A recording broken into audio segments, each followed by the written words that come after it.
chẳng lệ lệ ô thun hà dòng lối in an lên đi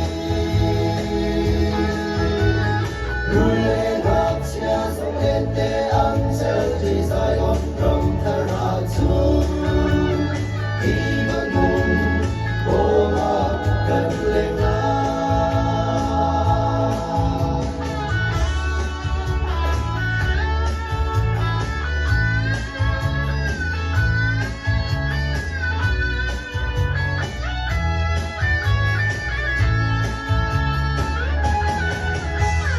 mùa dài ôn phong nụ đèn rong in thâu tỏa phật dòng cần chưa chỉ là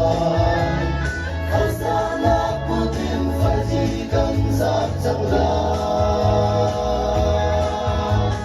phật hùng khá là nó phải đi khá mấy ngã mấy in càng chẳng tha xe lâu ngày từ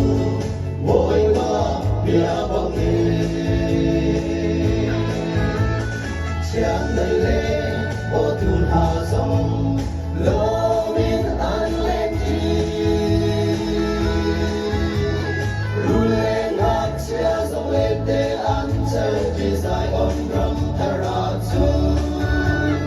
đi vẫn hùng vô mà cần lên la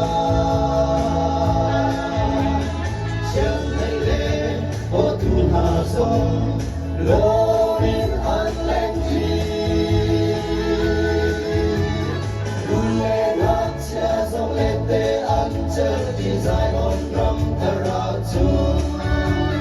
đi vẫn hùng vô mà cần lên la đi vẫn hùng vô mà cần lên la